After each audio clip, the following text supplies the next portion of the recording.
మూడో పాటగా దేవనామాన్ని కనపరుస్తూ నూతన గడియలో నీ ప్రేమ సన్నిధిలో నిత్యము నీ కృపలో. అది షీట్స్లో ఇవ్వలేదు అనుకుంటానండి.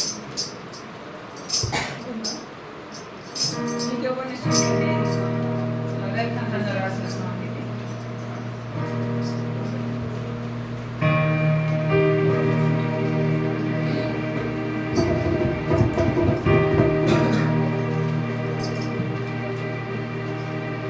నూతన గడియలో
బట్టి దేవుని వందనాలు చెల్లిస్తున్నాం. ఈ సమయం అందు కీర్తనని ఉత్తర ప్రచురితిగా చదువుతామండి. కీర్తనలు 103వ అధ్యాయాన్ని మనం ఈ దినాన్న ప్రత్యేకమైనటువంటి కీర్తనగా చదువుకోబోతున్నాం. 103వ దావీదు కీర్తన మొదటి నుంచి చివరి వచనం వరకు మనం అందునటువంటి బ్రదర్ సామ్యూల్ గారి ముందుకు వచ్చి ఈ కీర్తన ఉత్తర ప్రచురితిగా చదవలసిందిగా ప్రభు పేట మనం చేసుకున్నాం.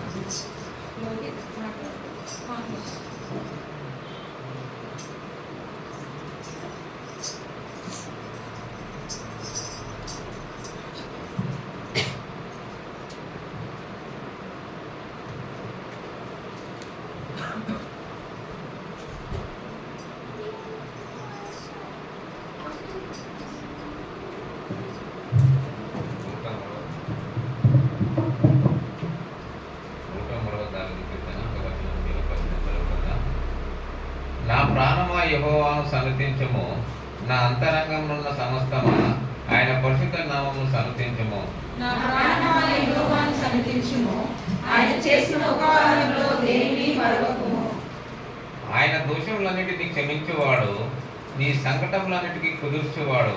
సమాధిలో నుండి నీ ప్రాణమును విమోచించుచున్నాడు, కరుణా కటాక్షములను నీకు కిరీటముగా ఉంచుచున్నాడు.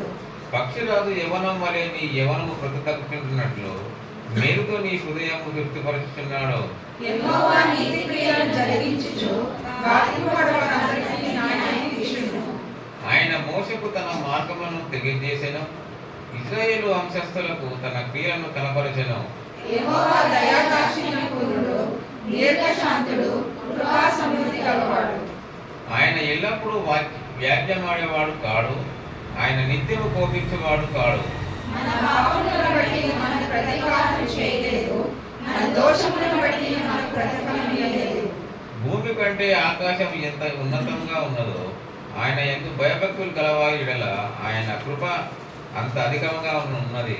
పడమటి దిక్కుకు ఎంత దూరమో ఆయన మన అతిక్రమములను మనకంత దూరపరచి ఉన్నాడు. తండ్రి తన కుమారుల యెడల జాలిపడినట్లు యెహోవా తన యందు భయభక్తులు గలవారి యెడల జాలిపడను. మనం నిర్మింపబడిన రీతి ఆయనకు తెలిసే ఉన్నది, మనం వంటి వారమని ఆయన జ్ఞాపకం చేసుకొనుచున్నాడు.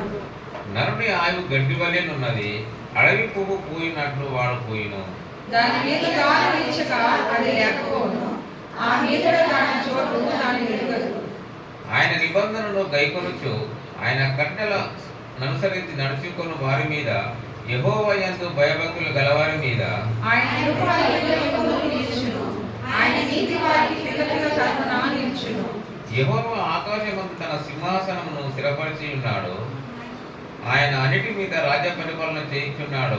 యెహోవా దూతలారా ఆయన ఆజ్ఞకు లోబడి ఆయన వాక్యము నెరవేర్చు బలశూరులారా ఆయనను సన్నుతించుడి.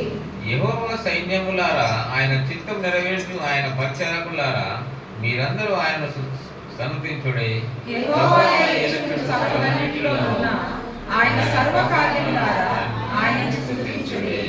నా ప్రాణమా యెహోవాను సన్నుతించుము. దేవుడు తన పరిశుద్ధ వాక్యమును దీవించుగాక. ఈ సమయంలో మరి వాక్యానికి వెళ్ళక ముందుగా మనం సిద్ధపరచుకోవడానికి ప్రభు యొక్క సన్నిధిలో ఆయన యొక్క నామాన్ని కనపడతామండి. లేచి మనందరం కూడా స్తుతి ఆరాధన చేద్దాం.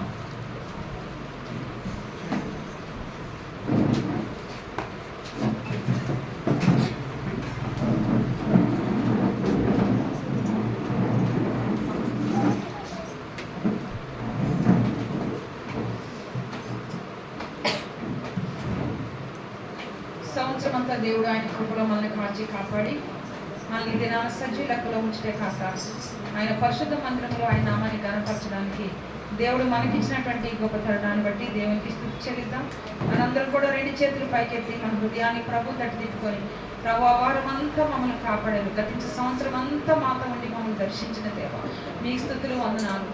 ఎలాంటి పరిస్థితుల్లో కూడా మమ్మల్ని ప్రేమించి నాయన, మమ్మల్ని ఆదరించి మమ్మల్ని విడిచిపెట్టగా నాయన మాతో ఉండి ప్రభు మమ్మల్ని నడిపించిన దేవ మీ వందనాలు వందనాలంటూ దేవునికి స్తుతి చెల్లిద్దామండి.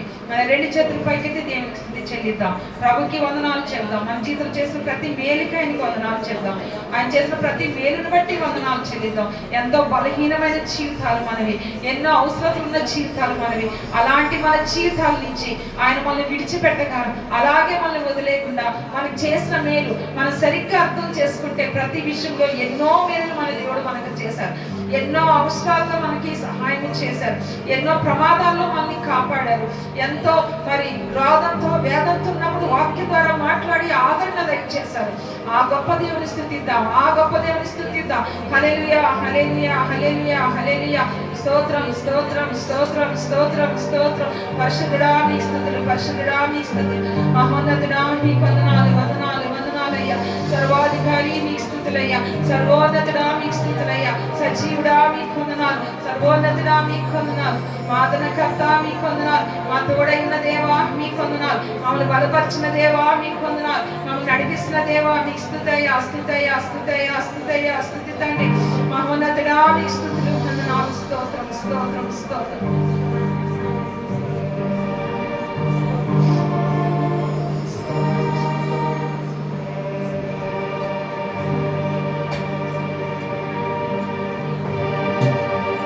వందనం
దేవుని యొక్క అత్యున్నత నామముపై దేవుని వందనాలు చేస్తున్నాం. ఇదే నాన్న దేవుడు మనల్ని ప్రేమించి ఆయన యొక్క పరిశుద్ధ మందిరంలో మరలా స్తుతించడానికి దేవుడు మనకి ఇచ్చిన అవకాశాన్ని బట్టి వందనాలు. మరి గతించినటువంటి రాత్రి కాలంలో మరి వాయిస్ నైట్ సర్వీస్ని ఆయన కృపను బట్టి మనందరం ఇక్కడ గ్యాదర్ అవడానికి, మరి నూతన సంవత్సరాన్ని ఆయన సన్నిధిలో ఉండి ఎదుర్కోవడానికి దేవుడు మనకి ఇచ్చినటువంటి అత్యున్నతమైన కృపకై వందనాలు చెల్లిస్తున్నాం. ఈ సమయం ముందు వాక్య ధ్యానంలోకి వెళ్దామండి. వాక్య ధ్యానంలోకి వెళ్ళడానికి మనం హృదయాంతరం నుంచి ప్రభుకి అప్పగించుకుందాం. మరి ఇది నా వాక్య ధ్యానము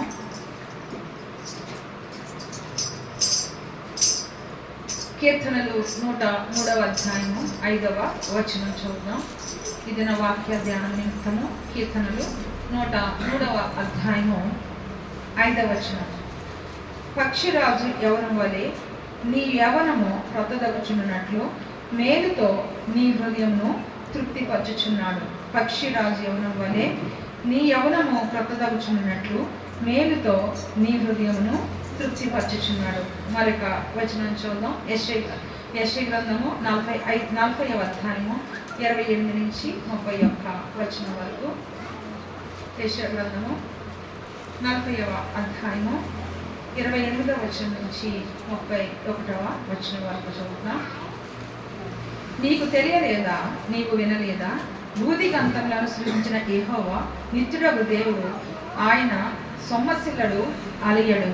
ఆయన జ్ఞానమును శోధించుట అసాధ్యము. సొమ్మసిల్లిన వారికి బలమిచ్చేవాడు ఆయనే, శక్తిహీనులకు బలాభివృద్ధి కలుగజేయవాడు ఆయనే.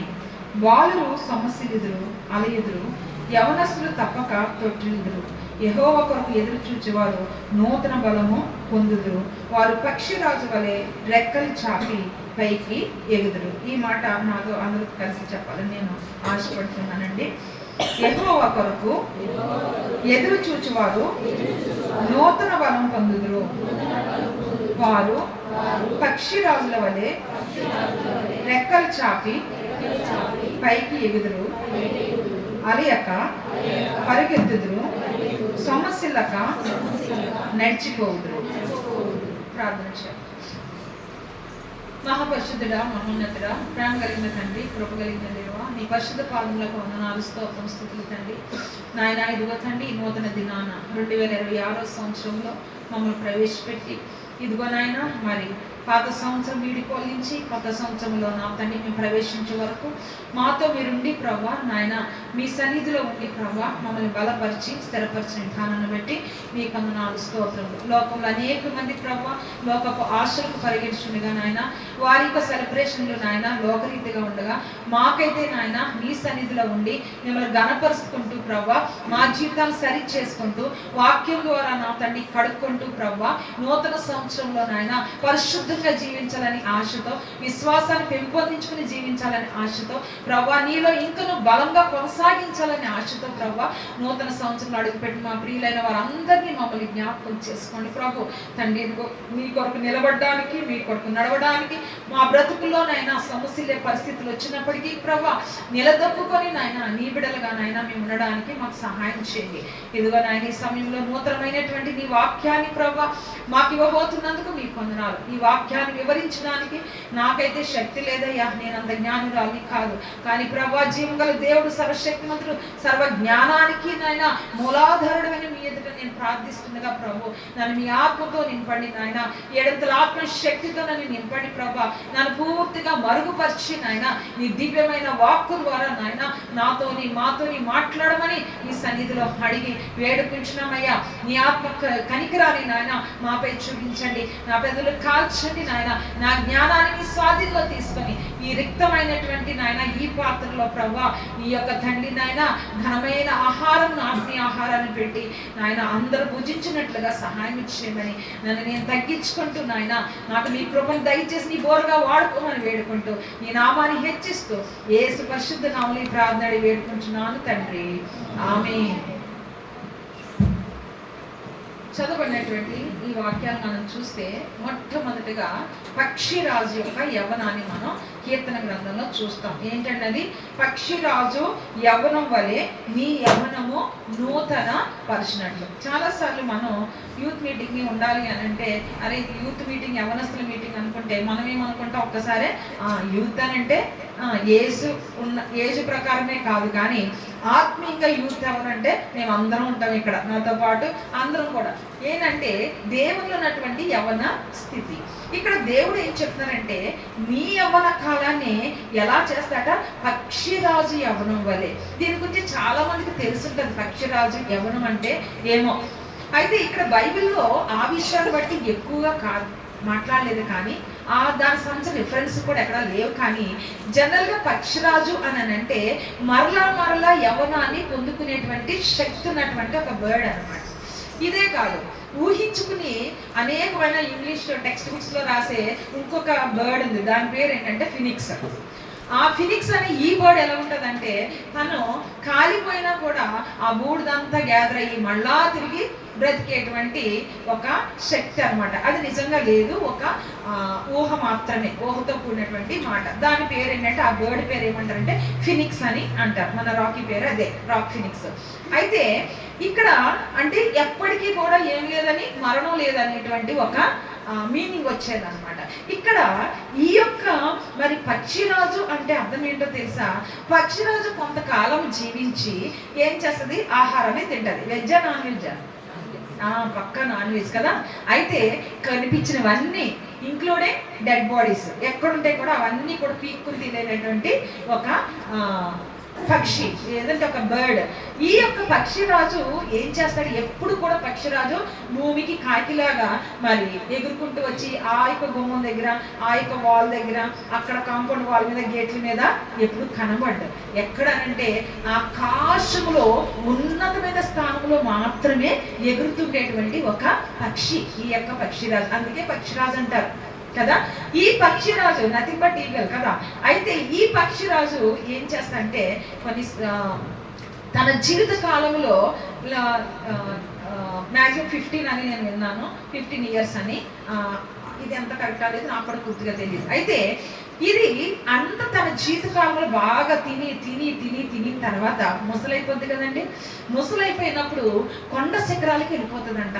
రాళ్ళు ఉన్న స్థలానికి, రాళ్ళు గుహలు ఉంటాయి చూసారా, వాటిల్లోకి వెళ్ళిపోయి అక్కడ ఎవరికి కనబడకుండా ఏం చేస్తుందంటే, తన యొక్క ఈకలన్నిటినీ ఒకటి పీకేసుకుని తనకి బీక్ ఉంటుంది కదా, అది చాలా షార్ప్ ఉంటుంది. ఎందుకంటే అది పీక్కుని తినేది అంతా ఏంటంటే చచ్చిపోయిన శవాలు, లేదంటే కోడి పిల్లలు, లేకపోతే జంతువులు, ఇవే కదా. అందుకని దానికి చాలా షార్ప్ బీక్, ముక్కు ఉంటుంది అనమాట. ముక్కే కదా, ముక్కు కాదు, ఏదో ఒకటి. అయితే అది తెలుసు కదా. అయితే దాని షార్ప్నెస్ కూడా పోతుందేమో అని దాన్ని ఇంకా షార్పన్ చేసుకోవడానికి ఈ రాళ్ళకి ఏం చేస్తారంటే ఇలా రాసుకుని షార్ప్ చేసుకుంటారు అనమాట. అయితే అయిపోయిన తర్వాత కొన్ని నెలల తర్వాత మరలా ఈ పక్షిరాజు ఎలాగొస్తుందో తెలుసండి, నూతన యవ్వన బలంతో మరలా ఈకలు వస్తాయి. మరలా ఇది వీక్ షార్ప్ అయిపోయింది, చక్కగా మరలా ఎగురుకుంటూ వచ్చి మళ్ళీ తన యొక్క నూతన జీవితాన్ని మొదలు పెడుతుంది. దేవుడు ఈ రోజు ఈ నూతన సంవత్సరం దేవుడు ఇచ్చేటి వాగ్దానం ఏంటో తెలుసా? ఏమన్నాడైనా, పక్షిరాజు యవ్వనం వలె నీ యవ్వనము కొత్త దగుచుండునట్లు. ఈ క్రొత్త యవ్వనము ఎలా వస్తుందంటే, మేలుతో ఎప్పుడైతే మన హృదయము తృప్తిపరచబడుతుందో ఆ రోజే మన క్రొత్తదనం అనేది మనకి అనిపిస్తూ ఉంటుంది. ఆ మేలు లేదు అని మనం అనుకోవడానికి వీల్లేదు. ప్రతి ఒక్క జీవితంలో దేవుడు 2025 సంవత్సరంలో ఖచ్చితంగా మేలు చేశాడైనా. మనం అనుకుంటాం నాకేం చేశాడు, ఇందాక మనం నిన్న నైట్ రాబిన్ సాక్ష్యం చెప్పంటే నాకేం చేశాడు దేవుడు అంటున్నాడు. అంటే తెలియనటువంటి ఆలోచన. బాగా ఆలోచిస్తే బ్రతికుండడమే మేలు. నీవు ప్రీవియస్ క్లాస్ని పాస్ అయ్యి నెక్స్ట్ క్లాస్కి రావడమే మేలు. దేవుడు నీకు ఇచ్చిన జ్ఞానమే మేలు. దేవుడికి ఇచ్చిన జ్ఞాపశక్తే మేలు. రోజు దేవుడు బొబ్బిస్తున్నారు కదా, మేలు. లేని వాళ్ళు ఎంతో మంది ఉన్నారు కదా. నీకు బర్త్డే అంటే, లేదంటే నీకు అంటే నేను రాబీ కోసం ఒకటే కాదు, అది ఎగ్జాంపుల్ తీసుకున్నంతే. మనకి ఏదన్నా ఒక ఫెస్టివల్ కావాలి, ఏదో నీకు కొత్త బట్టలు ఇవ్వట్లేదా దేవుడు? నీకు కావాల్సినప్పుడు నీకు చెప్పులు ఇవ్వట్లేదా దేవుడు?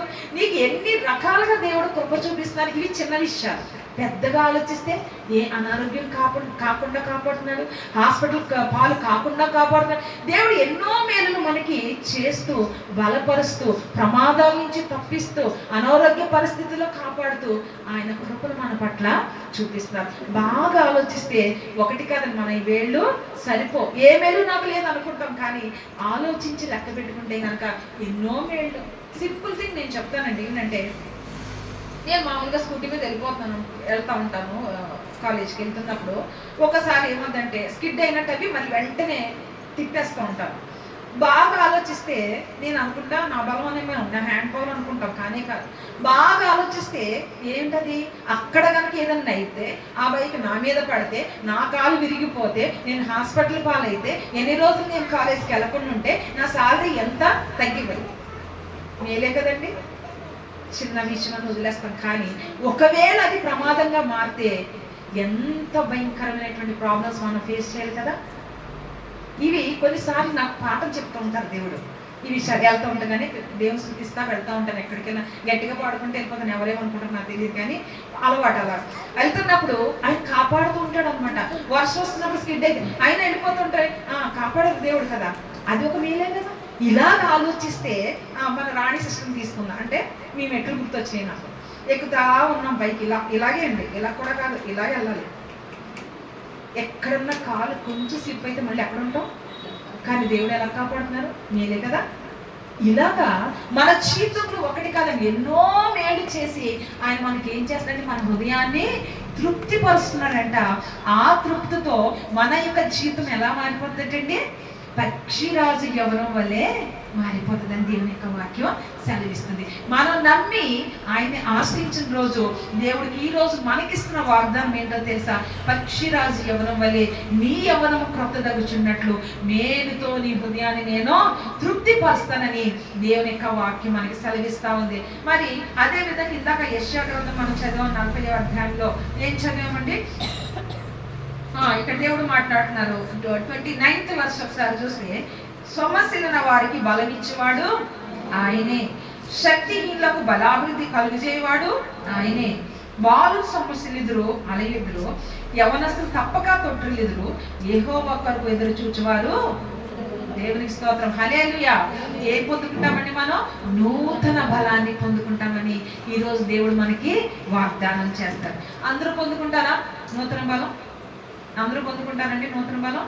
పైవాడు ఏంటి అక్కడ,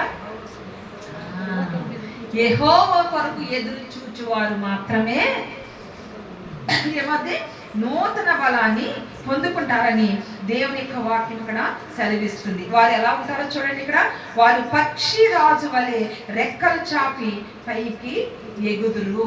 పక్షి రాజు వలె రెక్కలు చాపి పైకి ఎగురుతారంట. అంతటి బలాన్ని దేవుడు అనుగ్రహిస్తారు. ఇందా కీర్తనలో చదివింది ఏంటి, నీ యవ్వనం ఏం చేస్తాడు దేవుడు, నూతన మగునట్లుగా చేస్తాడ. ఎవరి యవ్వనం వలె, పక్షి రాజు యవ్వనం వలె. ఎప్పుడైతే మన యవ్వనం నూతనం అవుతుందో పక్షిరాజు వలె, అప్పుడు మనం ఎలా ఉంటామంట, ఆకాశ మండలంలో ఎత్తైన స్థలాల్లో అలయక మరి మన యొక్క రెక్కలు చాపి మరి ఎగురుతున్నటువంటి పక్షిరాజు వల్ల మన జీవితాన్ని చేస్తానని దేవుడు కృప చూపిస్తానని దేవుని యొక్క వాగ్దానం ఇక్కడ మనకి ఇస్తా ఉన్నారు. అయితే మనం చూస్తే మన జీవితంలో ఎన్నో మార్లు సొమసిల్లిపోతూ ఉంటాం, ఎన్నో మార్లు అలసిపోతూ ఉంటాం కదండి. సిచ్యువేషన్స్ బట్టి ఇంట్లో జరిగే విషయాలు కావచ్చు, మరి వర్క్ ప్లేస్లో జరిగే విషయాలు కావచ్చు, మరి పక్కింటి వాళ్ళు కావచ్చు, ఏదన్నా కావచ్చు.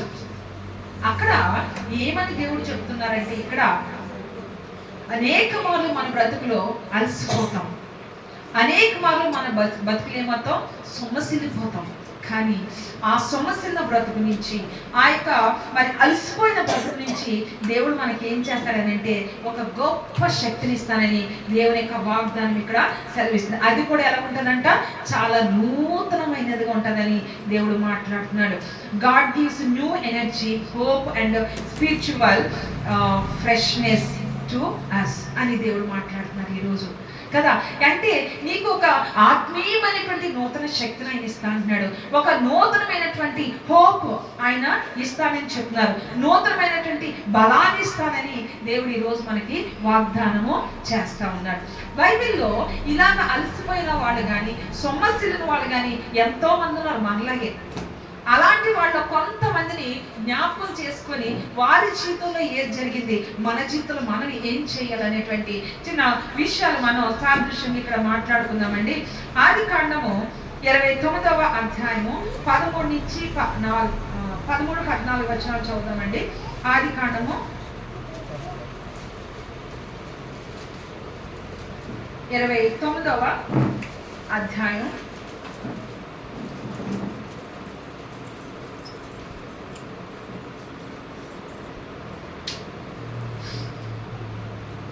29వ అధ్యాయము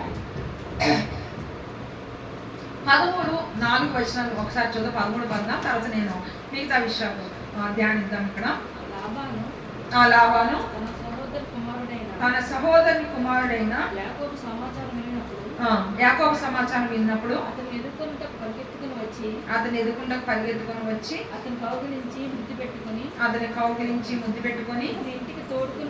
తన ఇంటికి తోడుకొని పోయాను. అతను ఈ సంగతులన్నీ లాభంతో చెప్పాను.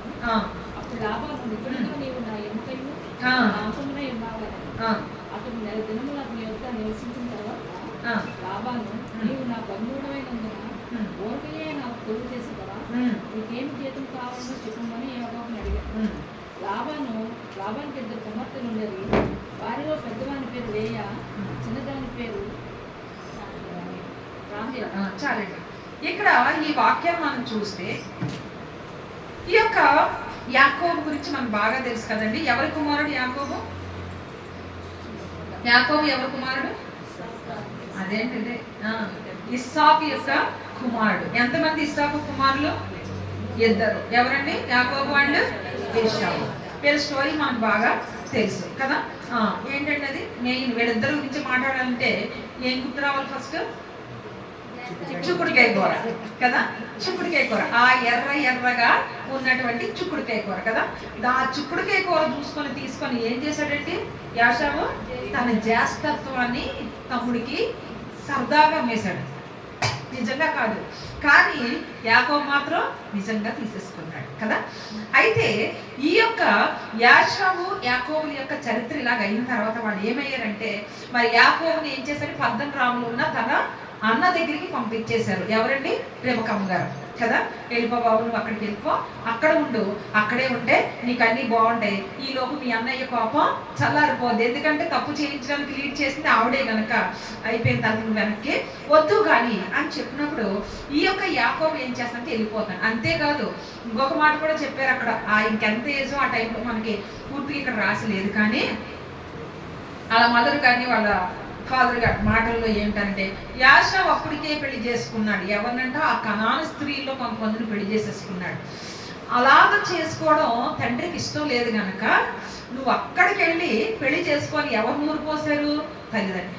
ఎక్కడికి వెళ్ళాలి, ఎందుకు వెళ్ళాలి, దేనికోసం మాట్లాడుతున్నారు అంటే ఇప్పటి నుంచే పెళ్లి కోసం నూరు పోసేసి నువ్వు అక్కడికి వెళ్ళేది నీ టార్గెట్ ఏంటంటే పెళ్లి చేసుకోవడమే అన్నట్టుగా ఉంది అక్కడ. అలాంటి మాటలు చెప్పి పంపించారు. పిల్లలకి అలాంటివి మనం నేర్పించడానికి వీలు లేదు, వాళ్ళ దగ్గర మాట్లాడడానికి కూడా వీలు లేదు. రైట్. అయితే ఈ యొక్క మరి యాకోబు తన యొక్క మామ దగ్గరికి వెళ్ళాడండి. చివరికి వెళ్ళిన తర్వాత మామ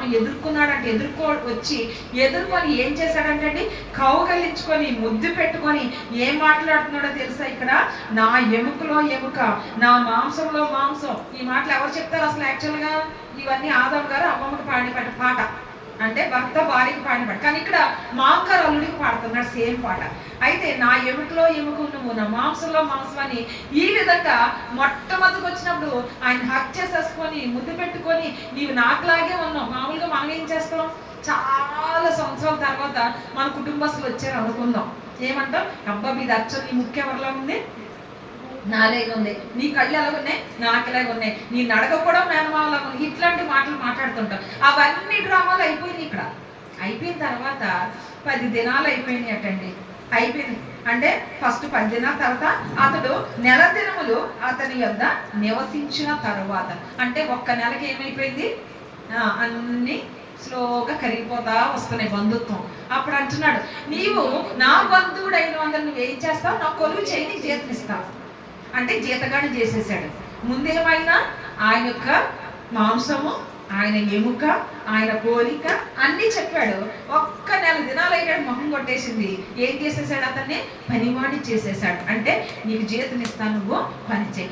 ఈ విధంగా ఈ యాకోబుతో ఎన్ని సంవత్సరాలు కొలువు చేయించుకున్నాడండి మామ?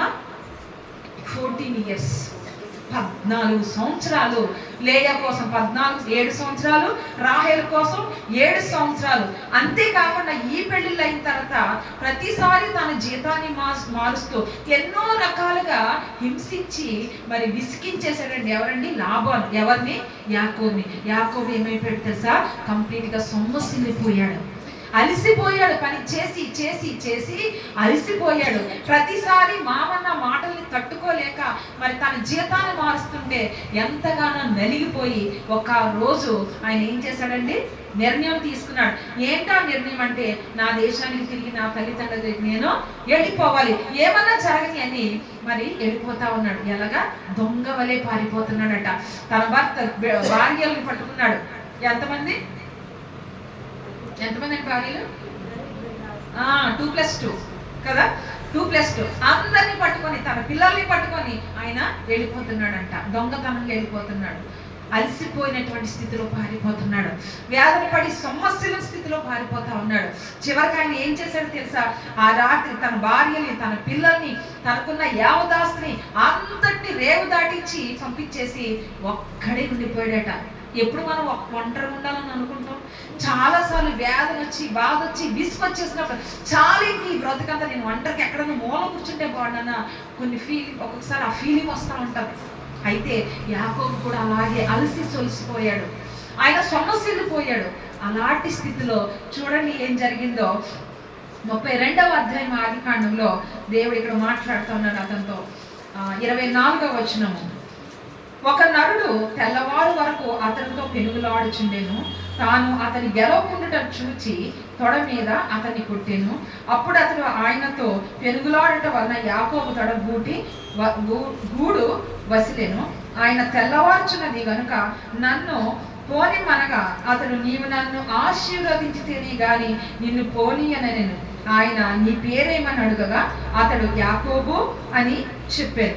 అప్పుడు ఆయన, నీవు దేవునితోనూ మనుషులతోనూ పోరాడి గెలిచితే గనక ఇక మీదట నీ పేరు ఇశ్రాయేలే కానీ యాకోబు కాదని చెప్పారు. అలసిపోయి సొమ్మసిల్లి ఇక జీవితం చాలు అనేటువంటి స్థితికి యాకోబు యొక్క బ్రతుకు వచ్చేసింది. అయితే ఎప్పుడైతే తను ఒంటరిగా ఉండి తన ఆత్మీయ జీవితంలో దేవుని సన్నిధిలో మాట్లాడుతున్నాడో ఆ కొండ మీద అతని యొక్క దర్శనము కలిగింది. ఆ దర్శనంలో ఏమవుతుందండి? ఒక నరుడు అంట. నరుడు అంటే అక్కడ పేరు నరుడు లాంటి దేవుని యొక్క ఆత్మ అక్కడికి వచ్చి అతనితో పోరాడుతూ ఉంటుంటే అతను విడిచిపెట్టట్లేదట. కాళ్ళు పట్టుకొని ఆయన వదలట్లేదంట. ఆయన దేవుడని అర్థమైపోయింది, వదలట్లేదంట. అయితే ఇతను వదలడానికి ఏం చేశాడంటే ఈ యొక్క తొడ గూటి మీద కొట్టారు. కొట్టినా కూడా ఆయన విడిచిపెట్టకపోతే అప్పుడు దేవుని ఆత్మ ఏం చెప్తుంది తెలుసండి అతనికి? నీవు నరునితోనూ మరి మనుషులతోనూ పోరాడి ఉన్నావు కనుక నీ పేరు నేను మార్చేస్తా అని చెప్పాడు. ఆయన అడిగారు ఏమనంటే, ఇలాంటి నీ పేరేంటి? యాకోబు. ఇక్కడ ఈ విషయాన్ని నేను చెప్పి తీరాలి. యాకోబు అనే మాటకు అర్థం ఏంటండి? మోసగాడు అని అర్థం. ఇదే యాకోబు ఆశీర్వాదాల కోసం తండ్రి దగ్గర ఏం చెప్పాడు? నేను యాషావుని అని చెప్పాడు కదా. ఇదే యాకోబు తండ్రి దగ్గర ఏం చెప్పాడు? నేను యాషావుని సుమా, యాకోబును కాదని చెప్పాడు. దేనికోసం? ఆశీర్వాదం కోసం. కానీ ఇక్కడ దేవుడిచ్చి ఆశీర్వాదం కోసం ఏమంటున్నాడు ఇప్పుడు? అయ్యా నేను యాషావుని కాదు, మరి ఏమో కాదు, నేను ఎవరిని? యాకోబునే. అంటే నిజ స్వరూపము ఆయన దగ్గర ఒప్పుకుంటున్నాడు. ఇప్పటికీ మనం ఆలోచిద్దాం, మనం చేసే ప్రార్థనలో 100% నిజమైన ప్రార్థన ఉండదు, అంటే నిజ స్వరూపం ఉండదు. కొన్నిసార్లు మనం ఏం చేస్తామనంటే మనం క్షమాపణ పొందుకోవడానికి కొన్ని దేవుని సన్నిధిలో ప్రార్థన చేసి పాపాన్ని, అతిక్రమాన్ని ఒప్పుకుంటూ ఉంటాం. అదగాని నేను ఏదో పెద్ద పాపం చేశానని నేను అన్నాను, చిన్న విషయాలే, కానీ 100% ఒప్పుకోం. గమనించుకోండి, ఒకసారి మీరు ప్రార్థన చేసినప్పుడు ఏదైనా ఒక తప్పు చేసి దేవుని సన్నిధిలో ప్రార్థన చేసి కడుక్కోలేని అనుకున్నప్పుడు 100% కడుక్కోవడానికి మనసొప్పదు కొన్నిసారి. మరి దీంట్లో ఇది కూడా నిజమే కదా ప్రభా, వాళ్ళు కూడా ఇట్లా చేశారు కదా అనే ఉంటాయి. కానీ 100% తగ్గించుకుని ఆయన సన్నిధిలో నేను యాకోబును సుమా అని చెప్పడానికి పరిస్థితి చాలాసార్లు రాదు మన బ్రతుకుల్లో. కానీ ఈ యాకోబు తండ్రి నుంచి కాక నిజమైన పరమ తండ్రి నుంచి పొందుకోవడానికి ఆశీర్వాదాలు ఏం చెప్తాడు? అయ్యా నేను యాకోబునయ్యా, నా తండ్రిని మోసపుచ్చిన యాకోబునయ్యా, ఎన్నో మార్లు నా తల్లి విషయంలో మోసపుచ్చాను, నా అన్నను మోసపుచ్చిన యాకోబునయ్యా నేనని తన మోసపూరితమైన జీవితాన్ని ప్రభు సన్నిధిలో ఒప్పుకున్నాడు. బ్రతుకు ఎందుకంటే తన బ్రతుకు అలసిపోయిందండి, సొలసిపోయాడు, బాగా సొమ్మసిల్లిపోయాడు. అలాంటి బ్రతుకు కలిగి ప్రభు సన్నిధిలో నిజం ఒప్పుకుంటా ఉన్నాడు. నేను బాగా విన్నాం కదా, ఏంటది? శోధనలు, పరీక్షలు చెప్తున్న మాట. ఎన్ని రకాల శోధనలు ఉంటాయి? ఏది జరిగితే పరీక్ష, ఏది జరిగితే శోధన. ఎక్కడి నుంచి? దేవుడి నుంచి వస్తుందా, లేదంటే సాతాను నుంచి? ఇవన్నీ నిన్న వివరాలు చెప్పారు ఇక్కడ అన్న. అయితే ఇక్కడ ఆలోచిస్తే యాకోబు నలిగిన నలుగుడికి కారణం ఏంటో తెలుసా? యాకోబుని నెక్స్ట్ స్టెప్ ఎక్కించడానికి. ఇక్కడ ఏం చేస్తాడు యాకోబు? తను అలసిపోయాడు, సొమ్మసిల్లిపోయి ఇక చాలి బ్రతుకు అనుకొని ప్రభు పాదాలు పట్టుకుని నన్ను ఆశీర్వదిస్తావా లేదా? నీ ఆశీర్వాదమే నిజమైన ఆశీర్వాదం అని అతనికి అర్థమయ్యి అడుగుతుంటే అప్పుడు ఆయన అంటున్నాడు, యాకోబా ఇక్కడి నుంచి నీవు మోసగాడివి కాదు, యాకోబు కానే కాదు, ఇక్కడి నుంచి నీ పేరేమని చెప్తున్నాడు దేవుడు? ఇశ్రాయేలు. ఎందుకో తెలుసా? నీవు మనుషులతోనూ దేవునితోనూ పోరాడి గెలిచితివని దేవుడు ఆయన్ని ఆశీర్వదించి వెళ్ళడం అనేది జరిగింది. ఒకవేళ సొమ్మసిల్లిన స్థితిలో ఉంటే కనుక బలాభివృద్ధి కలిగజేయవాడు ఎవరండి? ఆయనే. సొమ్మసిల్లినటువంటి యాకోబు జీవితం ఇప్పుడు ఏమైపోయింది? బలము కలిగి ఆశీర్వాదానికి కారకుడిగా, ఇశ్రాయేల్ జనాంగ అందరికీ మూల పురుషుడిగా అయిపోయాడు ఆయన కదా. ఎప్పటికి కూడా ఇశ్రాయేలీ జనం కోసం మనం మాట్లాడితే ఏం మాట్లాడతారు? యూట్యూబ్ ఓపెన్ చేశారనుకోండి, ఏం కనిపిస్తుంది? ఇశ్రాయేల్ అంత గొప్పవాడు, ఇశ్రాయేల్ ఎంత గొప్పవాడు, వాళ్ళు ఇన్ని కనిపెట్టారు, వాళ్ళు ఇంత బలమైన వాళ్ళు, ఎంత తెలివైన వాళ్ళు, వాళ్ళ దగ్గర ఉన్న టెక్నాలజీ ఎక్కడా లేదు, ఇవన్నీ చెప్తుంటారు. వీటన్నిటికీ కారణము ఆ జ్ఞానము ఎక్కడి నుంచి పాస్ అనేది? అప్పుడెప్పుడో యాకోబు అయ్యా దేవుడి యొక్క పాదాలు పట్టుకొని నీవు ఆశీర్వదిస్తే తప్ప నేను విడవను అన్నటువంటి ఆ స్థితి, అదే ఆశీర్వాదాలు ఇప్పటి వరకు కూడా వేళ వరకు కూడా కంటిన్యూ అవుతా ఉన్నాయి. అలసిపోయే స్థితిలో ఉన్నటువంటి యాకోబు దేవుని ద్వారా ఏం చేశాడండి? బలాభివృద్ధి పొంది ఎక్కడ ఎగిరాడైనా? ఇక్కడెక్కడ ఎగురుతున్నాడా? ఆకాశ మండలంలో ఉన్నత స్థితిలో ఎగురుతా ఉన్నాడంట. సొమ్మసిల్లిపోయి ఉన్నావా నీ జీవితంలో? నలిగిపోయి ఉన్నావా? దేవుడు ఈరోజు వాగ్దానం చెప్తున్నాడు. ఏంటో తెలుసా? నూతన బలాన్ని నేను మీకు ఇస్తాను, పక్షిరాజు వలె రెక్కలు చాచి పయ్యను ఎగురుతామని దేవుని యొక్క వాగ్దానం ఈరోజు మనకి అనుగ్రహిస్తా ఉన్నారు. మరి కొన్నిసార్లు మనం బాగా చూస్తే కనుక ఇలాగ అలసిపోయిన జీవితాలు, సొమ్మసిల్ల జీవితాల్ని దేవుడు ఏం చేయాలనుకుంటుంటే తిరిగి లేవనెత్తాలని అనుకుంటున్నాడు. ఒకవేళ నువ్వు ప్రార్థనాపరురాలువా, ప్రార్థనాపరుడువా, గొప్ప జ్ఞానివా, ధనమున్నవాడువా, నీకు బాధ లేదా? నువ్వు సొమ్మసిల్లట్లేదా? నువ్వు అలియట్లేదా? అలాంటి ఒక వ్యక్తి ప్రవక్తే అలసిపోయాడండి. ప్రవక్తే తన జీవితం మీద విసుగొచ్చేసింది. ఆ మాటను చూద్దాం. ఇక్కడ మొదటి రాజుల గ్రంథము 19వ అధ్యాయము 4 నుంచి 8 వచనాల వరకు చూద్దాం. మొదటి రాజుల గ్రంథము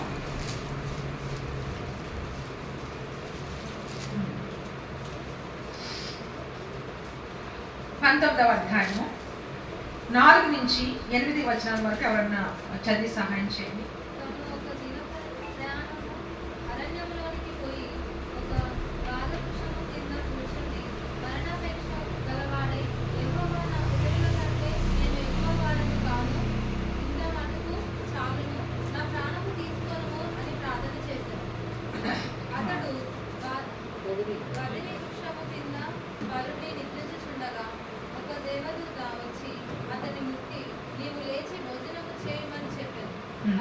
చాలు. ఇక్కడ చదవనండి ఈ వాక్యాన్ని చూస్తే అలసిపోయినటువంటి, సొమ్మసిల్లిపోయినటువంటి వ్యక్తి ఎవరండి? ఇక్కడ ఇంతకుముందు అయితే యాకోబు ఒక నార్మల్ వ్యక్తి, కానీ ఇక్కడ ఎవరు? గొప్ప ప్రవక్త. ఆహాబు రాజుని ఉడికించిన ప్రవక్త, యెజబెల్నే ఆయన మరి భయపెట్టినటువంటి గొప్ప ప్రవక్త. ఇలాంటి ఈ ప్రవక్తకి ఏమైందటండి, అలసిపోయాడంట, ఆయన సొమ్మసిల్లిపోయాడట తన బ్రతుకులో. అందుకే ఆయన ఏమైపోతున్నాడండి, ఒక దిన ప్రయాణము అరణ్యములోనికి పోయి ఒక బదరీ వృక్షం కింద కూర్చుండి మరణాపేక్ష గలవాడే. ఎలాంటి ఆపేక్ష? మరణాపేక్ష గలవాడే యెహోవా దగ్గర ప్రార్థన చేస్తున్నాను. ఏమనంటే, నా పితరుల కంటే నేను ఎక్కువ వాడను కాను, ఎంత మటుకు చాలును, నా ప్రాణము తీసుకోనమని ప్రార్థన చేశాను. ఎందుకు ఈ ప్రవక్త ఎవరండి? ఏలియా ప్రవక్త. ఈ ఏలియా ప్రవక్త ఎందుకు ఇంత భయపడుతున్నారు, ఆయన ఎందుకు ఇంత సొమ్మసిల్లిపోతున్నారంటే, అక్కడ జరిగింది ఏంటంటే, యెజబెల్ ఏం చేస్తుందండి, అందరినీ నరికించి చంపేస్తుంది, దేవుని బిడ్డలు అందరినీ కూడా కదా. అందట్లో గొప్ప మరి వ్యక్తి దైవజనుడు ఎవరంటే ఏలియానే. నువ్వు తప్పు చేస్తున్నట్టే తప్పు చేస్తున్నావు అంతే చెప్పేసేవాడు ఆయన కదా. వర్షం కురవద్దనేసి చెప్పితే వర్షం ఆగిపోయింది. పిల్లలకి ఇవ్వకండి మొబైల్స్, లేదంటే సైలెంట్లో పెట్టండి అమ్మా, ఎవరిదో కానీ. రైట్. అయితే ఇలాంటి పరిస్థితుల్లో అలిసిపోయినటువంటి ఈ వ్యక్తి ఎక్కడున్నాడటండి, బదరీ వృక్షం కింద ఏం చేసి రెస్ట్ తీసుకున్నాట. ఎలా? మరణాపేక్ష కలిగిన వాడే. అంటే ఇక చనిపోతాను, ఇక చాలు, నేను చావు ఇస్తే చాలు, ఇక నేను చనిపోతాను, ఇక నేను నా వల్ల కాదు ఈ పోరాటం. ఎన్నిసార్లు ఎంతమంది ఆ మాట అంటారు? చాలాసార్లు అనుంటారు. చెప్పకపోయినా ఇక జాలే, ఈ జీవితానికి చంపేస్తే బెటర్ అంటే అంత అలాంటి వర్డ్ అంటే. కానీ నీ దగ్గర తీసుకో అంటారు కదా, కొంచెం అఫీషియల్గా అనమాట వర్డ్. నీ దగ్గరికి తీసుకో ప్రభు, ఇక నా వల్ల కాదు, భరించలేను, ఇక చాలని. ఎంత గొప్ప ప్రవక్త కూడా ఈ ఏలియా ప్రవక్త. ఆయన ప్రార్థన చేస్తే వర్షం ఆగిపోయింది, 3 సంవత్సరాలు వర్షం లేదు అక్కడ. ఆయన ప్రార్థన చేస్తే మరలా వర్షం వచ్చింది. అలాంటి గొప్ప ప్రవక్త మరి యోర్దాను నది ఇలాగైన భుజం మీద ఉన్నటువంటి గొంగలతో కొడితే యోర్దాను 2 ముక్కలు అయిపోయి, అంటే 2 పాయలు అయిపోతే నడిచి వెళ్ళాడు ఆయన. ఇలాంటి ప్రవక్త ఇక్కడ ఏం చేస్తాడండి, ఏడుస్తా ఉన్నాడంట. ఎక్కడ? బదరీ వృక్షం అంట. బదరీ వృక్షం అంటే నేను రిఫరెన్స్ లో చూస్తే నాకు రేగి చెట్టు అని కనిపించింది, రేగు పళ్ళు ఉండే చెట్టు అని. మరి ఎంత మటుకు ఇది కరెక్ట్ నాకు కూడా తెలియదు. రేగి చెట్టు అంటే ఏముంటుంది, దానికి ముళ్ళు ఉంటాయి కదా, చిన్న చిన్న కాయలు.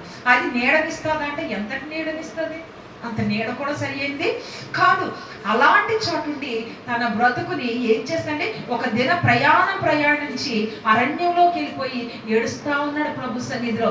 అంటే ఇప్పుడు ఆయన జీవితం ఏమైపోయిందండి, ఇక అలసిపోయాడైనా, ఇక సొమ్మసిల్లిపోయాడైనా, పడిపోయి ఇక చాలు ప్రభు, ఇంత మటుకు చాలు నా బ్రతుకు అంటుంటే, దేవుడి కార్యం ఏం చేస్తున్నాడు చూడండి. అక్కడ అతన్ని ముట్టారంట. 5వ వచనం, అతడు బదరీ వృక్ష కింద నిల్చుండగా ఒక దేవదూత వచ్చి అతను ముట్టి, నీవు లేచి భోజనం చేయమని చెప్పాను. అతడు చూచినంతలో అతని తగి దగ్గర నిప్పుల మీద కాల్చబడిన అప్పమును నీలబుడ్డియు కనబడేను. కనుక అయితే యెహోవా దూత 2వ వారు వచ్చి అతను ముట్టి, నీ శక్తికి మించిన ప్రయాణము సిద్ధమై ఉన్నది, నీవు లేచి భోజనం చేయమని చెప్పినప్పుడు అతను లేచి భోజనం చేసి ఆ భోజనము బలం చేత 40 రాత్రింపగలు ప్రయాణం చేసి దేవుని పర్వతం అని పేరు పెట్టబడిన హోరేబునకు వచ్చి, చాలండి ఇక్కడ, హోరేబునకు వచ్చాడు. ఇతడు అలసిపోయి సొమ్మసిల్లిపోయి ఇక చాలు, నాకు ప్రాణం ఇంతవరకు, నా బ్రతుకు చాలు, ఇక నన్ను తీసుకు అని ప్రార్థన చేస్తాడట. ఆ ముందు అధ్యాయంలో చూస్తే ఏముంటో తెలుసండి, ఆకాశం నుంచి అగ్ని వచ్చి ఆ యొక్క గంధకం, నీడతో నిండిపోయినటువంటి గంధకం అంతా ఆరిపోజేసి ఆ యొక్క బలిపీఠం మీద ఉన్నటువంటి ఆ బలి అంతా దానికదే మండి మరి ఏమైపోయిందంటే అక్కడ బుగ్గి, అంటే బూడిదైపోయింది. మరి అంతటి ప్రార్థనా శక్తి ఉన్నటువంటి వ్యక్తి కదా, ప్రార్థన చేస్తే 3 సంవత్సరములు మరి వర్షం ఆగిపోయింది కదా. అలాంటి గొప్ప ప్రవక్త ఇప్పుడు ఏం చేస్తున్నాడండి, ఆయన ఒక మూలన కూర్చుని, ఒక చెట్టు కింద కూర్చొని, నేను చాలు ప్రభువా, నాకు మరణము ఇవ్వు అని అడుగుతున్నాడు. అంటే ఇంతటి శక్తి, ఇంతటి బలం ఉన్న వ్యక్తి ఇప్పుడు తన బ్రతుకు ఏమైపోయిందండి, ఇక్కడ అలసిపోయాడండి, సొమ్మసిల్లిపోయాడు. కానీ అలసిపోయి సొమ్మసిల్లిన జీవితాలకి దేవుడు ఏమిస్తానని వాగ్దానం చేశాడు. ఇక్కడ తిరిగి ఆయన నూతన బలమునిచ్చి పక్షిరాజు వలె రెక్కల చాచి ఎగిరేటువంటి కృపనిస్తానని దేవుని యొక్క వాగ్దానం ఈరోజు. ఒకవేళ ఏరియా వరే బాధపడుతున్నామా, అన్ని దేవుని పనులు చేసి మరి దిగజారిపోయి ఇక చాలు అనుకుంటున్నామా, యాకోబు వలె విసిగిపోయి మనుషుల ద్వారా బంధువుల ద్వారా నలిగిపోయి త్రోసివేయబడి విసిగి ఇక చాలు ప్రభువా జీవితం అని అనుకుంటున్నావా? ఏ జీవితమైనా ఎలాంటిదైనా దేవుని యొద్దకు వస్తే ఆయన ఏం చెప్తున్నాడంటే, ఆయన నా సొమ్మసిల్లిన వారికి బలమును, ఎలాంటి బలం అంట, నూతన బలాన్ని ఇస్తానని ఈరోజు దేవుడు వాగ్దానం చేస్తా ఉన్నాడు. ఈ యొక్క ఏరియా దగ్గరికి ఎవరు వచ్చారటండి? దేవదూత వచ్చి నీకు ఆహారం ఉంది తినయ్యా, ఎందుకంటే నీ శక్తికి మించినటువంటి ప్రయాణం నీ ముందుంది. నువ్వు ఎక్కడికి వెళ్ళాలి ఇప్పుడు? హోరేబు పర్వతం దగ్గరికి వెళ్ళాలంట. ఏ పర్వతం అనేది? హోరేబు పర్వతంలోకి వెళ్ళాలి. ఏంటది హోరేబు పర్వతం అంటే? ఏమంది?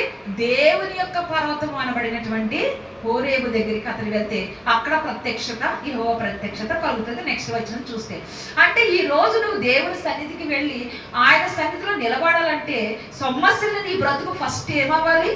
ఆయన చేతికి అప్పగిస్తే మరి ఆయన నూతనమైన బలాన్ని ఇచ్చి పక్షిరాజు వల్ల ఎగిరిపచేసి ఆయన ఏం చేస్తాడంటే ఆయన మందిరంలోకి వెళ్ళే కృపను ఆయన ఇస్తానని చెప్తా ఉన్నాడు. ఆయన శక్తితో నింపబడినటువంటి పర్వతము దేనికి సాదృశ్యము? ఆత్మీయ జీవితంలో ఉన్నతమైన స్థితిలో ఉండడానికి సాదృశ్యము. అలాంటి కృపను ఇస్తానని దేవుడు వాగ్దానము చేస్తా ఉన్నారు. బలాతిశయము, నూతన బలము ఆయన ఇస్తాడు. ఎవరికి ఇస్తాడటండి? సొమ్మసిల్లిన వారికి. సొమ్మసిల్లిన వారిని అదే పరిస్థితి నుంచే దేవుడు కాదండి మన దేవుడు. ఆయన విడిచిపెట్టే దేవుడు కానే కాదు. ఆయన ఈ రోజు మనకిస్తున్న ఈ వాగ్దానాన్ని ప్రభువులో స్వతంత్రించుకుందాం మనం. అంతేకాకుండా సొమ్మసిల్లిపోయినటువంటి జీవితాలు చాలా కనిపిస్తూ ఉంటాయి. ఇక్కడ చాలా వింతగా ఉంటాయి ఆ సమస్యలు కూడా. మనకి నయోమి ఎంతమందికి తెలుసు? తెలుసు. ఏ గ్రంథంలో ఉంటుంది ఆమె నేము? రూతు గ్రంథంలో ఉంటుంది. నయోమికి రూతుకి రిలేషన్ ఏంటి? ఎవరు కోడలండి? ఇల్లాస్ అంట. అత్తగారు ఎవరు? నయోమి. నయోమి అనే మాటకు అర్థం ఏంటి? కనిపిస్తుంది, మధురం అని అర్థం కదా. నయోమి పేరు మధురమైనటువంటి వ్యక్తి అన్నమాట. ఈ నయోమి ఏం చేస్తుందంటే, లాస్ట్ వీక్ కూడా దేవుడు కొన్ని మాటలు జస్ట్ త్వరగా చెప్పాను నేను. ఈ నయోమి బెత్లెహేము ఎఫ్రాతా నుంచి ఎక్కడికి వెళ్ళిపోయిందంటే తన భర్తని, తన 2 కుమారుల్ని పట్టుకొని ఎక్కడికి వెళ్ళిపోయింది? మోయాబుకి వెళ్ళిపోయింది. రొట్టెల గృహమైనటువంటి బెత్లెహేముని విడిచిపెట్టి విగ్రహారాధికుల దేశమైనటువంటి ఎక్కడికి వెళ్ళిపోయిందండి? మోయాబు ప్రాంతానికి వెళ్తే తన బ్రతికి ఏమైపోయిందండి? తన యొక్క భర్తను పోగొట్టుకుంది, తన 2 కుమారుల్ని పోగొట్టుకుంది. ఆ కుమారులకి అన్యుల్ని పెళ్లి చేసింది. ఆ 2 కోడలు మాత్రమే బ్రతికున్నారు. కోడలు కదా. ఇప్పుడు ఏం చెయ్యాలి ఆమె? అమ్మ మీరు ఇంకా యవనస్తులు కనుక ఏం చేస్తారో మీ ఇంటికి వెళ్ళి మీ బ్రతులు మీరు బ్రతకండి అంటే, రూతు ఆమెను విడిచిపెట్టలేదు, ఆమెని హత్తుకొని అని ఉంటుంది. వాళ్ళిద్దరు కలిసి మళ్ళీ ఎక్కడికి వచ్చారంటే బెత్లెహేముకి తిరిగి వస్తా ఉన్నారు.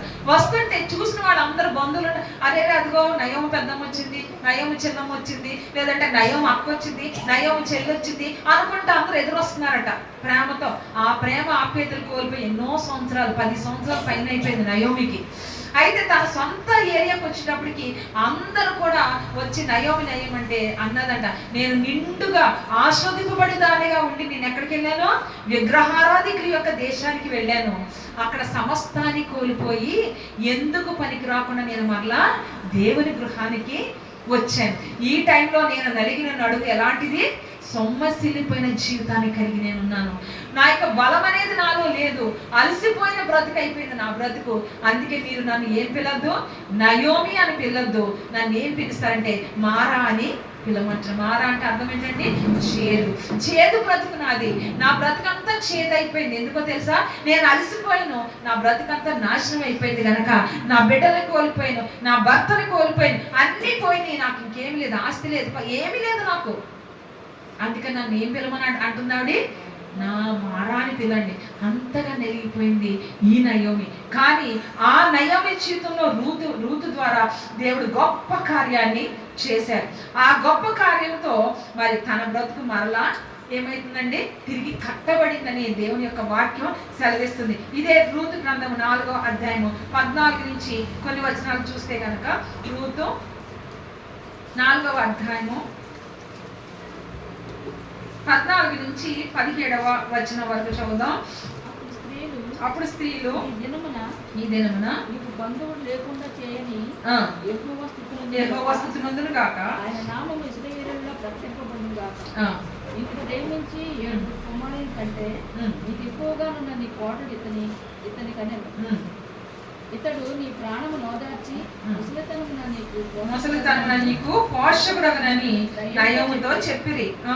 అప్పుడు నయోమి ఆ బిడ్డను తీసుకొని కౌగట్టు ఉంచుకొని వానికి దాదిగా ఉండేను. ఆమె పొరుగు స్త్రీ నయోమి కొరకు కుమారుడు పుట్టేనని చెప్పి అతనికి ఓబేదని పేరు పెట్టేది. చాలండి. ఇక్కడ తర్వాత వచ్చిన కూడా చదవచ్చు. అతడు దావీదునకు తండ్రి అయిన యెష్షై యొక్క తండ్రి. చూసారండి, ఇక్కడ ఈ రూతు మరి అన్యురాలు. ఇక్కడ ఏం చెప్తారంటే, రూతుకి బోయజ్కి పెళ్ళయిన తర్వాత నయోమితో చెప్తున్నారు అందరూ ఏమని, నీకు బంధువుడే లేడు అనేటువంటి మనుషుల దగ్గర నీకేం చేశాడు? కుమారుణ్ణి ఇచ్చేశాడు దేవుడు. ఎవరి ద్వారా? రూతు ద్వారా, బోయజ్ ద్వారా మంచి కుమారుడిని ఇచ్చేసాడట. అంటే నయోమి కొరకు కుమారుడు పుట్టాను అంటున్నారు వాళ్ళు. నయోమికి ఏమైందంటే తన జీవితం ఏమైపోయింది? అలిసిపోయి సొమసిల్లిపోయి తన జీవితం అంతా నాశనం అయిపోయి మధురమైన జీవితము చేదుగా మారిపోయింది. ఈ చేదైన జీవితాన్ని దేవుడు మళ్ళా ఏం చేస్తున్నాడండి? మధురముగా మార్చి చెప్తా ఉన్నాడు. నీకు ఒక కుమారుడిని ఇచ్చాడు దేవుడు. ఆ కుమారుడు ఎవరో కాదండి, ఎవరంట? దావీదుకు తండ్రి అయిన యెష్షై యొక్క తండ్రి కదా. ఇప్పుడు ఆ దావీదు యొక్క వంశంలో ఎవరు పుట్టారు? యేసు ప్రభు వారు పుట్టారు కదా. అంటే యేసు ప్రభు యొక్క వంశావళిలో ఇప్పుడు ఎవరి పేరుంది? యొక్క నయోమి యొక్క వంశంలో ఉన్నటువంటి పుట్టినటువంటి కుమారుని పేరు ఉంది. నయోమి పేరు లేదనుకోండి కదా. నయోమి యొక్క వంశంలో పుట్టినటువంటి కుమారుడు అంటే నయోమి యొక్క మనవడు కదా. మరి సొమ్మసిల్లిపోయిన తన బ్రతుకుని దేవుడు ఎంత గొప్పగా చేశాడండి. పక్షిరాజు రెక్కల చాచి ఆకాశంలో ఎగిరినంత గొప్పగా చేశాడు నయోమి జీవితాన్ని. నా బ్రతికి అయిపోయింది, నాలో మధురమే లేదు, నేను చేదు అని చెప్పేసుకుంటున్నానే, అలాంటి చేదు జీవితంలో దేవుడు మరలా ఏం చేశాడండి? గొప్ప మధురమైన అనుభూతిని ఆమెకి ఇచ్చాడు.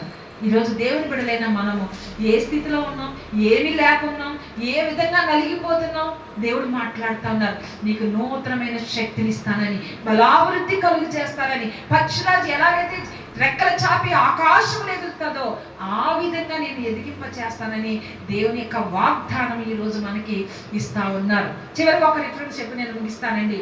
ఇక్కడ చూస్తే గనక 2వ సమూయేలు 15వ అధ్యాయము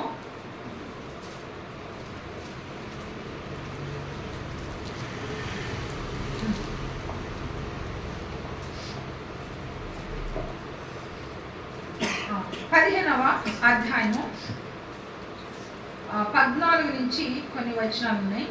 దావీదు యెరూషలేమునందున్న తన సేవకులందరికీ ఇలాగ ఆజ్ఞించాడు. అబ్షాలోము చేతిలో నుండి మనం తప్పించుకొని రక్షణ నమ్మలేము. మనం పారిపోదాం రండి. అతడు హఠాత్తుగా వచ్చి మనం పట్టుకుంటాను, మనకు కీడు చేయకను, పట్టణమును ప్రతి ఒక్క హతం చేయకను ఉండినట్లు మనం త్వరగా వెళ్ళిపోదాం రండి. చాలండి. ఇక్కడ ఈ మాటలు ఎవరు చెప్తున్నారండి? రాజైన దావీదు. ఎవరికి భయపడి పారిపోదామని చెప్తున్నాడు ఆయన? అబ్షాలోము. అబ్షాలోము ఎవరు? దావీదు యొక్క కుమారుడు. దావీదు యొక్క కుమారుడైన అబ్షాలోముకి భయపడి దావీదు ఏమంటున్నాడు తన అనుచరులతో? మనం ఈ రాజ్యాన్ని, ఈ ప్రజల్ని వదిలేసి పారిపోదాం రమ్మంటున్నాడు ఆయన. చూడండి, అంటే దావీదు అసలు ఆయన ఎలాంటి వాడండి? ఆయన దేవుని యొక్క హృదయానుసారుడు. చిన్న గొర్రె పిల్లను కూడా వదులుకోలేనంత మంచి కాపరి. అంత పెద్ద గొలియాతుని చిన్నప్పుడే హతమార్చినటువంటి శక్తివంతుడు. నేను సున్నతి పొందినటువంటి ఇశ్రాయేలునని పౌరుషంగా జయించి యుద్ధం చేసినటువంటి బలసూరుడు కదా. అన్నిటికంటే ఎక్కువ అభిషక్తులైనటువంటి సౌలు ముట్టనే భక్తిపరుడు, దేవునికి లోబడేటువంటి వ్యక్తి. ఇలాంటి ఈ దావీదు జీవితంలో ఎన్ని రకాలైనటువంటి భయంకరమైనటువంటి పరిస్థితులు జరిగినాయో, చివరికి తన కుమారుడు ఇక రాజు కాకముందు ఎంతో అలసి సొలసిపోయాడు దావీదు. ఎవరి వల్ల? సౌలు వల్ల. చివరికి దేవుడు సౌలు రాజ్యాన్ని తీసి దావీదు చేతికి అప్పగించాడు. దావీదు యుద్ధాలు చేస్తూ నెగ్గుతూ తన రాజ్యాన్ని స్థిరపరచుకుంటే ఇప్పుడు ఎవరు తనకి శత్రువు? కుమారుడే శత్రువు అయిపోయాడు. అదే కనుక వేరే వాళ్ళకి ఏం చేసినాం? యుద్ధం చేసి వాళ్ళని హతమార్చేసి ఆ రాజ్యాన్ని కూడా తీసుకునేటువంటి శక్తి ఎవరికి ఉంది? దావీదు ఖడ్గానికి ఉంది, దావీదుకు ఉంది. అలాంటిది ఇప్పుడు కుమారుడే వస్తే ఏం యుద్ధం చేస్తాడు? కుమారుడితో యుద్ధం చేయగలడా?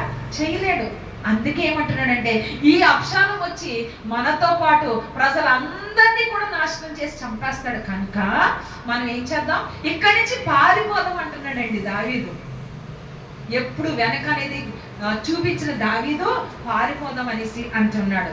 అదే విధంగా ఇక్కడ ఏం చేస్తున్నాడు చూడండి, 30 వచనం ఇదే అధ్యాయంలో. అయితే దావీదు ఒలీవ చెట్ల కొండ ఎక్కుచు ఏడ్చుచు తన తల కప్పుకొని పాదరక్షలు లేకుండా కాలినడకని వెళ్ళెను. అతని యొద్దనున్న జనులందరూ తలలు కప్పుకొని ఏడ్చుచు కొండ ఎక్కిరి. చూసారండి దావీదు యొక్క జీవితము ఎంత అలసిపోయిందో, దావీదు యొక్క జీవితం ఎంత సొలసిపోయిందో, ఎంత సొమ్మసిల్లిపోయిందో కనిపిస్తుంది కదా ఇక్కడ.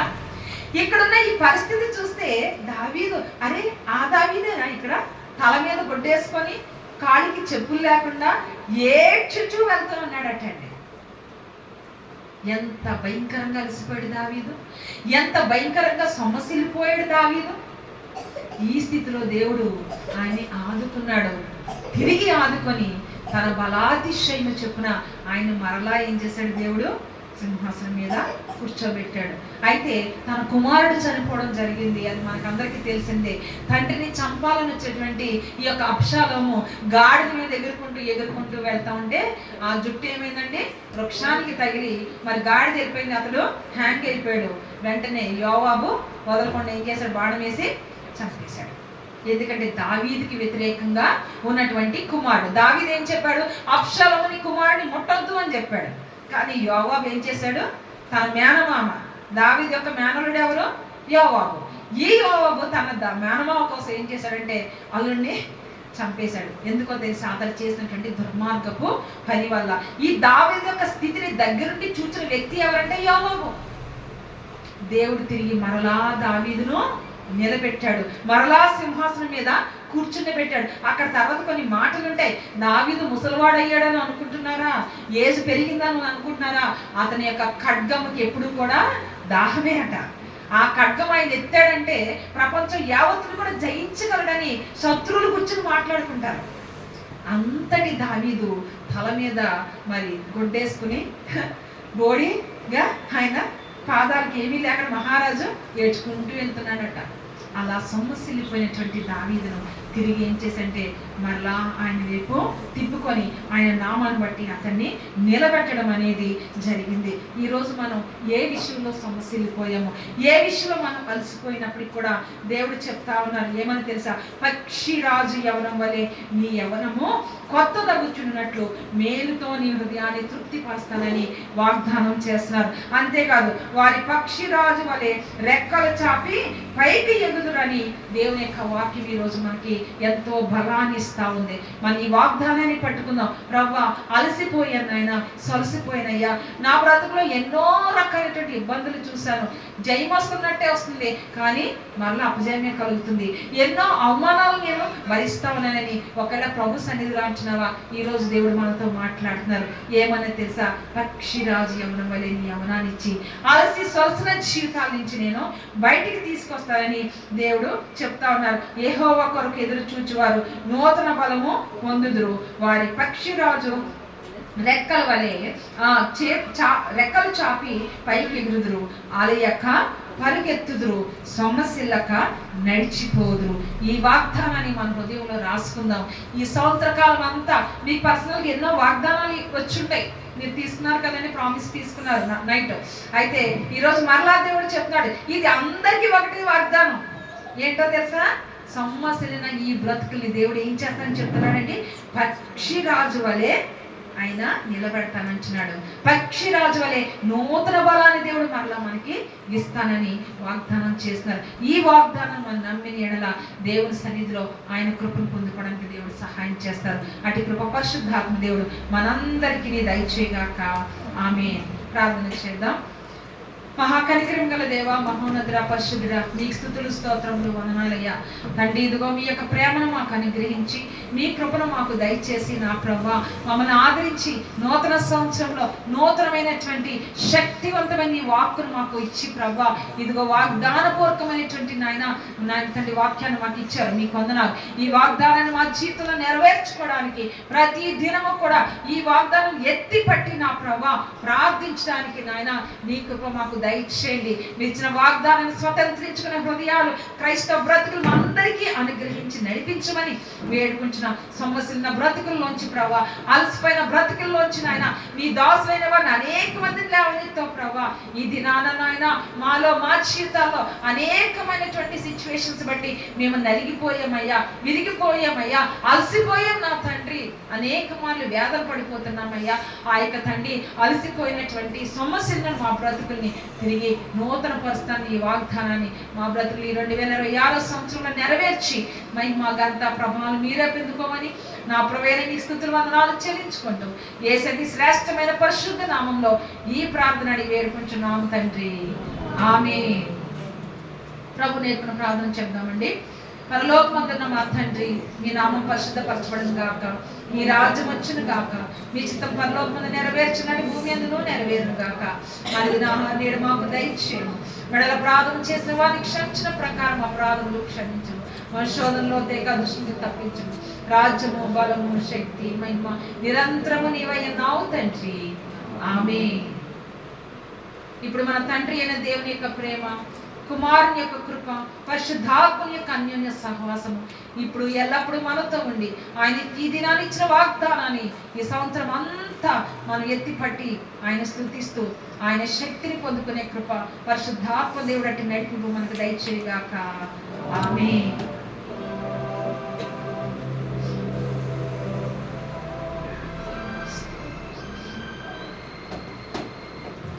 అందరికీ praise Lord. God bless you all. కానుకలు ఎత్తబడలేదండి, ఎందుకంటే ఈరోజు సండే కాదు కనుక. ఎవరైనా ప్రత్యేకమైన కానుకలు వేయాలి అని అనుకుంటే కనుక మీరు అక్కడ